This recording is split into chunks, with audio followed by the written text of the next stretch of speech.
Welcome to Faces Friday. I'm Lynn Sherrod. Last week, we had a great conversation on students increasing in their learning, their growing, and of course, their achievement.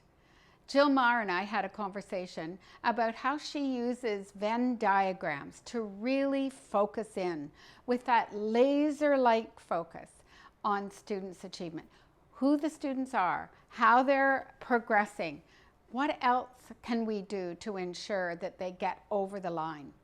As principal, Jill Maar has made a huge difference in every school that she has led. Her outcomes are outstanding. Today we're going to look at T-charts that Jill uses and how she, again, looks very carefully right across a grade level in her school. So let's have a listen.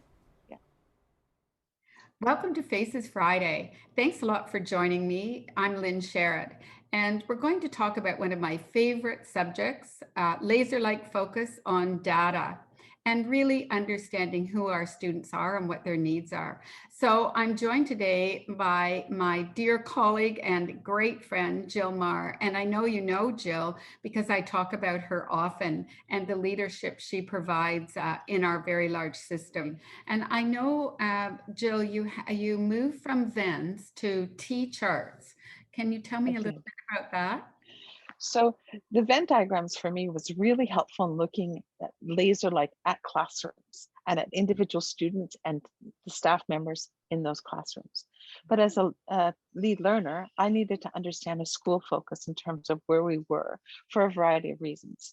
So we moved to a T-chart, which is very simply a large piece of block butcher paper with a T. On one side were the girls, on the other side were the boys for a whole grade.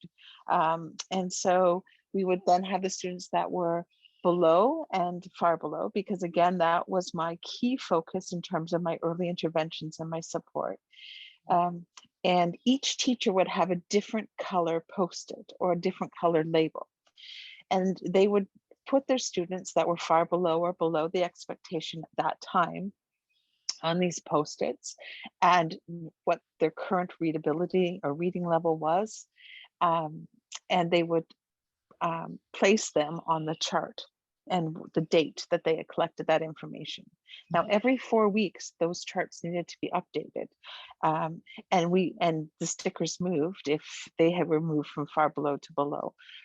But it allowed me to see my 4 level 3 classrooms, my 4 grade 3 classrooms, all at a snapshot, how many students were struggling in each of those classrooms, so that I could then begin to think about what additional resource allocations I could make to those teachers, to those classrooms for their learnings, how much additional time I needed to engage in conversations about the learning and the teaching in those places, as well as how to continue to balance the work amongst that team of learners. So it gave me a chance to see A, movability, B, an overview of the entire school in terms of the data wall in the area of reading, because our school data wall was much larger.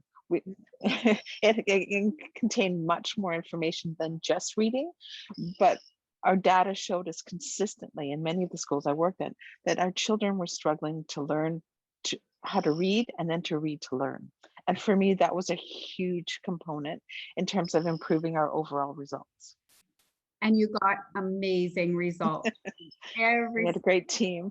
Yeah, you and the team. And I write about that often, that this is just not practice without results. This is practice with outcomes that made a difference. I would say every school you were in and continue to support would have the most struggling readers and most struggling students, wouldn't you say? We had some pretty, yes, I would. Large schools too, and you've made a huge difference to so many students in our jurisdiction.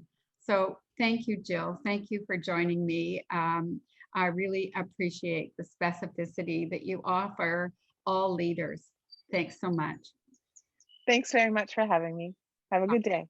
Thanks, Jill. And thanks for joining me on Faces Friday and joining Jill as well for this conversation. See you next Spaces Friday. Thanks. Bye, Jill. Bye.